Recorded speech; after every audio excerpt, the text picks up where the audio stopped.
Bonjour à tous, je suis ravie de vous retrouver pour une nouvelle vidéo. Et aujourd'hui, j'ai envie de vous parler d'un sujet qui est un peu complexe, parce que c'est une croyance que l'on retrouve beaucoup dans la spiritualité du personnage. Si vous voulez comprendre ce que j'entends par spiritualité du personnage, je vous invite à aller voir ma vidéo sur qu'est-ce que la spiritualité. Cette croyance que l'on retrouve dans la spiritualité du personnage, c'est qu'il ne serait pas spirituel de parler ou de s'intéresser à la matière, qu'il ne serait pas spirituel de parler ou de s'intéresser à ce qui se passe dans le monde, à ce que d'autres vivent. On retrouve beaucoup cette phrase que j'ai entendue parfois dans la bouche de personnes qui me sont proches, qui dit que je ne suis pas de ce monde. Alors oui, il y a un fond de vérité dans cette phrase. Effectivement, nous ne sommes pas ce monde. Nous ne sommes pas forcément de ce monde puisque nous sommes plus grands que lui. Mais pour autant, elle est souvent utilisée avec un manque de conscience. Elle est souvent utilisée pour permettre au personnage de se dédouaner de sa responsabilité. Pour permettre au personnage, eh bien, quelque part, de ne pas avoir à changer face à tout ce qu'il voit. C'est pour lui permettre de supporter cette incohérence entre ce qu'il sait, ce qu'il ressent et ce qu'il vit. Et du coup, j'ai envie de vous parler des choses de ce monde. J'ai envie de mettre en perspective notre travail personnel, intérieur et ce qui se passe au niveau collectif. Nous sommes beaucoup à attendre que le nouveau monde se manifeste. On a l'impression, depuis toutes ces années où on travaille sur soi, toutes ces années où on s'investit dans la spiritualité, que les choses ne bougent pas. Et pour autant, je pense que de ce point de vue, vous allez voir que beaucoup de choses, au contraire, se sont mises en place. Que oui, l'énergie s'est emparée de la matière, mais que nous n'en avons pas toujours forcément conscience, ou qu'en tout cas, pour l'instant, les manifestations ne correspondent pas à ce que l'on attend. Je vais être plus claire. Toute personne qui travaille sur elle, toute personne qui s'est vraiment investie dans son chemin spirituel, qui s'est vraiment investie dans son chemin intérieur, qui a déconstruit les mécanismes du personnage, qui a déconstruit ses blessures, ses schémas, ses croyances. Toute personne qui a fait ce travail intérieur-là, s'est à un moment retrouvée, au moins une fois dans sa vie, face à un effondrement intérieur. Un effondrement intérieur, un bouleversement intérieur, où on a l'impression que l'on perd tous nos repères, que rien ne va plus, que l'on est enfermé dans un cycle de souffrance. Nous avons tous vécu ça, à titre individuel. Aujourd'hui, c'est ce qui se manifeste au niveau collectif. Parce qu'après avoir épuré l'individuel, et nous sommes encore en train de l'épurer, eh bien, cela a posé les bases pour pouvoir commencer à épurer le collectif. Donc le processus au niveau collectif sera grosso modo le même que les processus individuels à travers lesquels nous passons chacun d'entre nous. Donc nous avons l'impression en ce moment, au niveau de nos sociétés, au niveau du monde qui nous entoure, d'aller droit vers un effondrement. Et oui, c'est le cas. Et oui, cet effondrement est orchestré aussi bien par la nécessité de faire naître la lumière que par les mécanismes inconscients collectifs, ce qu'on appelle les ombres, qui, eh bien, eux, résistent. Et en résistant, ils participent à cet effondrement. Je ne veux pas vous mentir, voir tout ce qui se met en place pour participer à cet effondrement, bien évidemment que du point de vue du personnage, ça fait peur. Bien évidemment que du point de vue du personnage, ce n'est pas une bonne nouvelle. C'est aussi pour ça qu'il est très important d'apprendre à sortir des mécanismes du personnage, à aller au-delà pour que ce processus qui va se passer au niveau collectif soit moins douloureux à vivre. Ça ne veut pas dire qu'il n'y aura pas de difficultés, mais cela permettra de le vivre avec un autre point de vue, de le vivre différemment.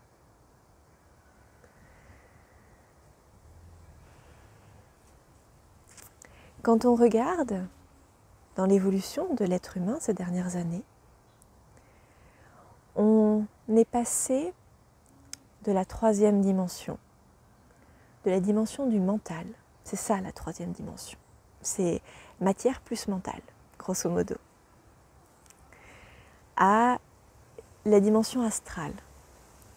Ces derniers mois, particulièrement, il y a eu un passage vers l'astral, vers l'émotionnel.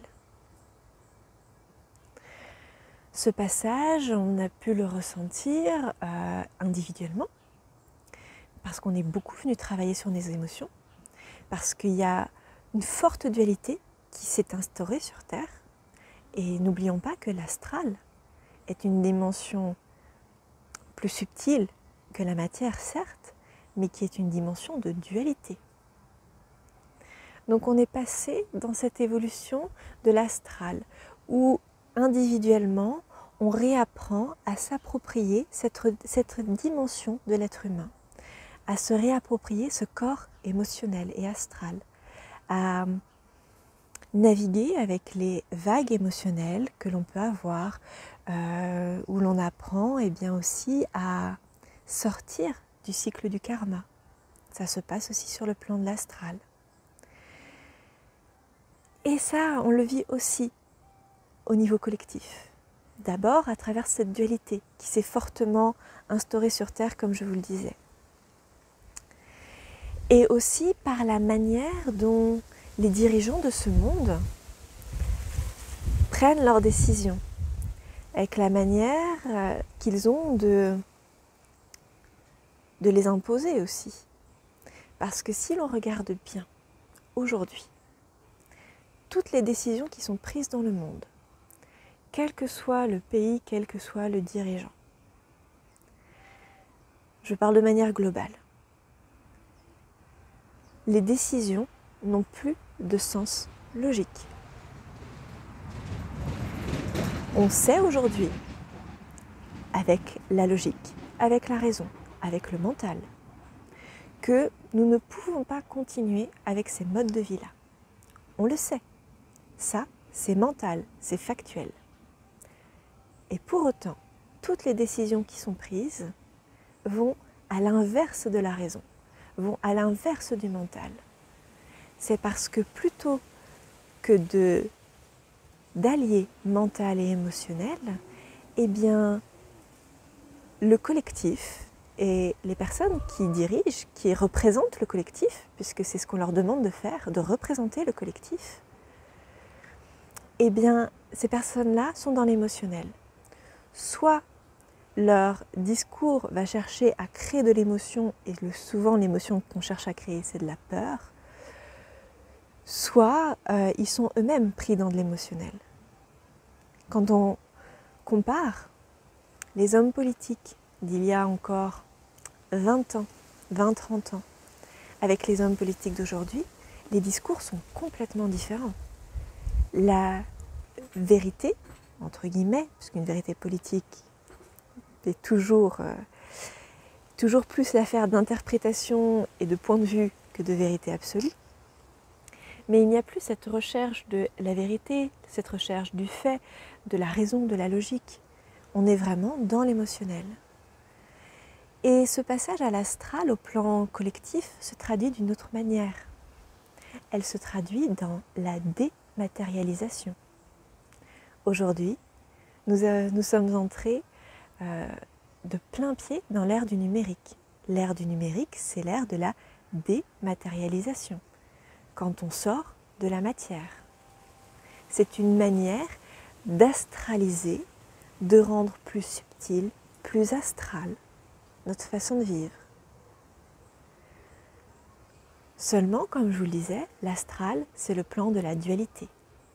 Il y a aussi bien des vibrations, des énergies très denses, très lourdes, très inconscientes dans l'astral, que des plans très proches de la lumière dans l'astral. On navigue vraiment entre les deux. Et dans ce début d'astralisation de nos sociétés, dans ce début d'astralisation de nos modes de vie, eh bien, on est plutôt dans un astral inconscient, dans une dématérialisation inconsciente. Inconsciente dans le sens où, justement, la plupart d'entre nous, où la société, le collectif, n'ont pas conscience de l'astral, n'ont pas conscience de ce plan énergétique plus subtil qui existe. Et plutôt que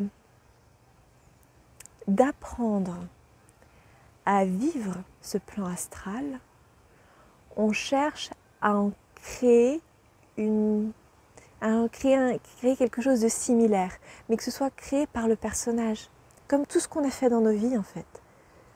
On essaye de recréer le divin, mais pour que ça corresponde à ce que le personnage veut. Et c'est ce qu'on est en train de faire avec l'art de la numérisation pour l'instant. Comme on n'a pas totalement conscience de cet astral, qu'on ne sait pas toujours comment y accéder, quel impact il a sur nos vies, eh bien, on préfère essayer de recréer un semblant d'astral à partir du personnage. Et c'est là que rentre en compte, par exemple, l'IA.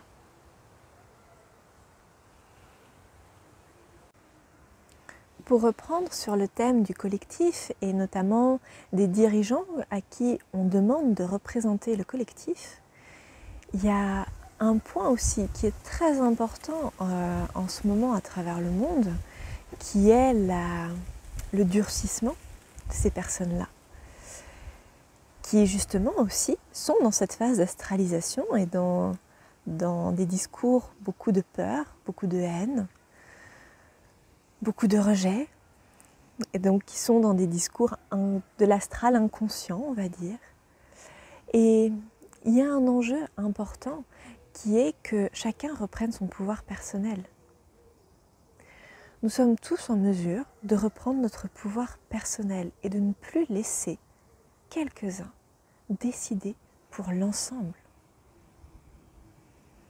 Ça va être un enjeu important très bientôt, je pense. Je n'ai pas toutes les réponses à comment est-ce qu'on peut reprendre ce pouvoir personnel, mais il y a déjà plein de pistes qui existent. Déjà, intérieurement, on peut prendre conscience. On peut prendre conscience de ce qui se passe et prendre conscience de ce qui se trame. Et comment on fait ça? Eh bien, en utilisant son mental. Comme je vous l'avais dit dans la vidéo justement sur libérer son corps mental, il est important de savoir utiliser son mental et sa pensée. Ça nous permet aussi de développer notre discernement et notre capacité d'analyse et de compréhension globale. Déjà, prendre conscience de ce qui se passe, de comment c'est fait, de comment c'est amené, c'est déjà reprendre en partie son pouvoir personnel. Parce que c'est ne plus se laisser guider aveuglément par des gens qui ne savent absolument pas ce qu'ils font, ou alors pire, qui savent ce qu'ils font, mais qui choisissent délibérément de sacrifier l'intérêt commun pour l'intérêt privé, personnel de quelques-uns. Reprendre son pouvoir personnel, ça peut aussi passer par adapter des changements dans nos modes de vie.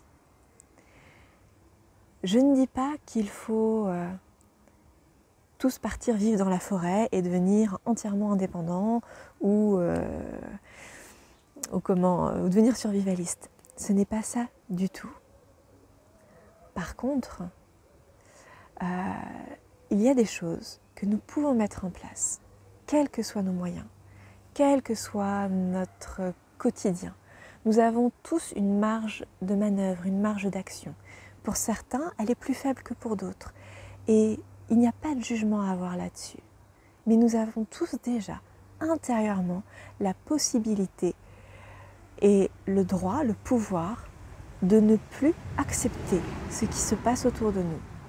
Nous avons tous en nous le droit et le pouvoir de ne plus accepter l'exploitation, que ce soit la nôtre, celle des autres, celle des animaux, ou du vivant en général, de la terre. Nous avons en nous le pouvoir de ne plus accepter, de voir l'inacceptable, de voir des familles bombardées, de voir des gens mourir de famine, ou de voir des États entiers pillés pour l'intérêt de quelques-uns. Nous avons tous ce pouvoir-là intérieurement déjà, de dire non, ce n'est pas ce monde-là que je veux. Et ensuite, nous avons tous une marge de manœuvre dans la matière pour ne plus cautionner ce type de choses. Évidemment, tout le monde ne pourra pas investir de la même façon le bio, les questions de l'écologie, les questions de l'immigration, toutes les questions auxquelles nous sommes confrontés aujourd'hui. Nous ne pourrons pas les vivre de la même manière. Nous n'avons pas la même marge de manœuvre. Mais si déjà chacun s'emparait de sa petite marge de manœuvre pour amener un changement concret dans sa vie, eh bien, nous serions vraiment en marche vers notre pouvoir personnel. J'aimerais vous reparler d'une vision de l'autonomie. On nous a fait croire que l'autonomie, c'était de dépendre de grands groupes agro-industriels ou de grands groupes industriels et pharmaceutiques, que c'était de dépendre de la grande distribution, que c'était de travailler toute sa journée pour mériter son gagne-pain, pour finalement ne pas profiter de la vie, ne pas profiter de ses enfants, rentrer épuisé. On nous a fait croire que c'était ça l'autonomie et la liberté. Mais il y a peut-être une autre vision de l'autonomie et de la liberté qui sont possibles.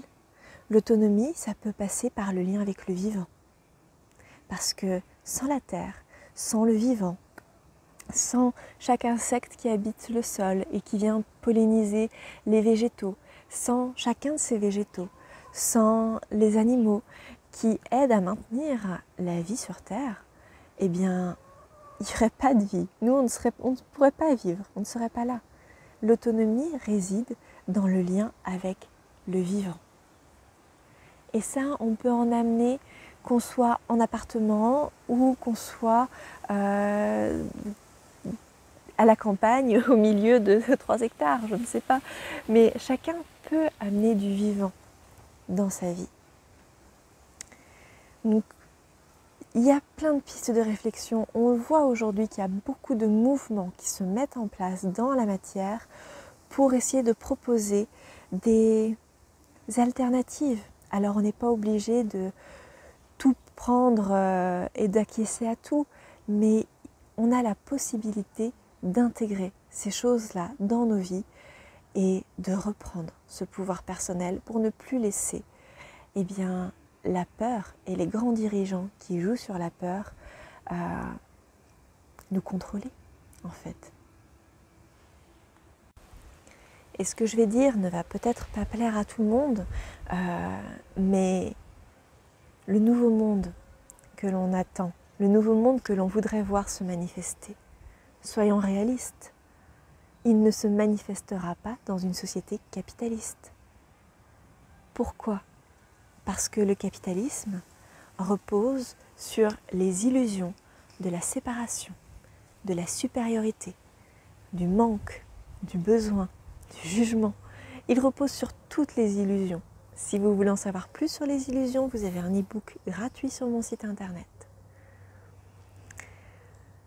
Et ce nouveau monde, ce souffle qui l'anime, ce qui s'en vient, c'est justement quelque chose qui est au-delà de ces illusions. Donc, il est illusoire de croire que le nouveau monde pourra se manifester, se révéler, sans que nous ayons besoin de sortir de notre zone de confort du capitalisme. Ça ne sera pas, ce n'est pas possible. Puisque le capitalisme est à l'opposé des valeurs spirituelles. Ce nouveau monde, il sera imprégné des valeurs d'unité, des valeurs d'harmonie, de partage, de don, de justice, mais de justice réparatrice et pas punitive. J'avais lu un livre qui s'appelle Les 13 mères originelles et dedans il y avait un exemple de justice chez les Amérindiens et en tout cas dans une de leurs légendes amérindiennes, il y avait un exemple de justice qui m'a beaucoup marquée parce que, ayant fait des études en droit, je suis assez familière avec certaines notions de justice. Et quand on voit la manière dont on traite ce qu'on appelle justice dans notre monde, que ce soit par le jugement, le fait de juger quelqu'un, de juger ses actes, que ce soit par la manière dont une victime doit démontrer le préjudice qu'elle a subi. Et je ne parle même pas de la manière dont sont traitées les femmes victimes de violences sexuelles, la manière dont elles doivent se justifier en permanence devant la justice, que non, elles n'ont pas cherché ce qui s'est passé. La manière dont ensuite on va prendre en charge par de l'emprisonnement, par de la coercition, par de la punition. Et finalement, quand on regarde, derrière, rien n'a évolué, ça n'a nourri personne. Eh bien, dans cette légende amérindienne, la justice était rendue d'une manière totalement différente, où on va demander à chacun de l'empathie, où on va demander à chacun d'accompagner l'autre pendant un temps assez important pour qu'il prenne conscience de ses blessures, pour qu'il prenne conscience des mécanismes qui l'ont poussé à agir de la sorte, pour qu'il prenne conscience des conséquences que cela a pu avoir. Et ensuite, on va chercher à réparer et non pas à punir. Donc il y a toute une autre idée de la justice aussi à travailler dans ce nouveau monde. Il y a une autre idée de l'économie, du soin, où on pourrait enfin revenir à un soin naturel, où prendre soin prendrait tout son sens, parce qu'on prendrait enfin aussi bien soin de la terre que de soi, aussi bien soin de l'autre que de soi, sans que cela soit égoïste. Il y aura aussi toute une autre vision de l'éducation. Aujourd'hui, l'éducation dans la société capitaliste, c'est formater des esprits, c'est empêcher l'esprit de s'incarner, puisque l'on va en permanence à l'encontre du rythme naturel des enfants, puisque l'on va à l'encontre de chacun de leurs besoins, de chacune de leurs envies, puisque l'on passe notre temps à les brimer. Et on leur demande plutôt d'être de bons consommateurs que d'être de bons êtres humains. C'est ça l'éducation dans la société capitaliste. Alors que dans ce nouveau monde que l'on souhaite voir se manifester, eh bien, les besoins de chaque enfant pourraient être respectés, l'expression de l'être de chaque enfant pourrait être respectée dès son plus jeune âge, ce qui permettrait de créer eh bien des générations d'êtres humains complètement différents, puisqu'ils ne seraient plus autant impactés par les mécanismes du personnage, par les blessures, ils n'auraient plus autant besoin de se protéger, puisqu'ils auraient été enfin accueillis. Donc vraiment, cette idée que le nouveau monde pourra se manifester dans une société capitaliste, elle est illusoire. C'est absurde, ça ne se produira pas. Et il va nous falloir apprendre à aller vers ce changement, à accompagner ce changement. Et enfin, un des grands axes du travail personnel, du travail intérieur qui va impacter à plus ou moins long terme le collectif, c'est le fait d'apprendre à unifier son cœur, d'apprendre à s'unifier à l'intérieur de soi, d'apprendre à voir, aimer et accepter toutes ses parts sans se rejeter et d'apprendre à revenir à ce centre. Et bien ça, c'est ce qui va aussi permettre à long terme d'unifier l'humanité. Aujourd'hui, quand on voit le monde, quand on voit les guerres, quand on voit la manière dont il nous prépare à l'idée de la guerre, parce que c'est ce qui s'est passé le 14 juillet, on nous prépare à l'idée de la guerre. Eh bien ça, c'est le reflet de nos dissensions intérieures. C'est le reflet de nos dualités intérieures. Nous ne sommes pas unifiés en tant qu'être humain intérieurement.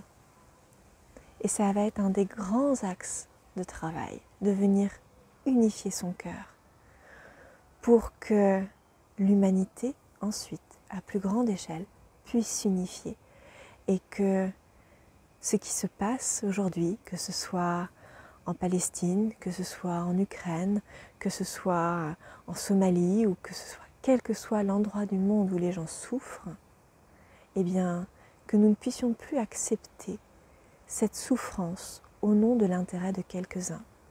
Et ça concerne aussi bien les guerres que d'autres aspects. Par exemple, en France, ces dernières semaines, nous avons connu plusieurs vagues de chaleur. Et on a trouvé ça très difficile à vivre. Ce qui est vrai, ça a été difficile à vivre.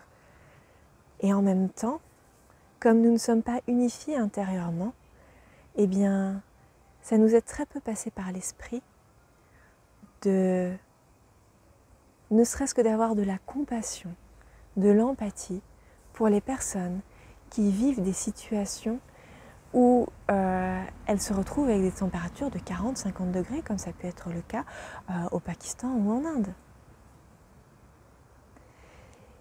Il va être grand temps de s'unifier pour que tout ce qui est encore empreint d'inconscience, pour que tout ce qu'on appelle ombre, eh bien, puisse être révélé, être accueilli et être transmuté. Transmuter, ça veut dire transformer en lumière. Le principe alchimique, c'est de transformer le plomb, ce qui est lourd, ce qui est noir, ce qui est friable, en or, en ce qui est lumineux, en ce qui rayonne, en ce qui est stable.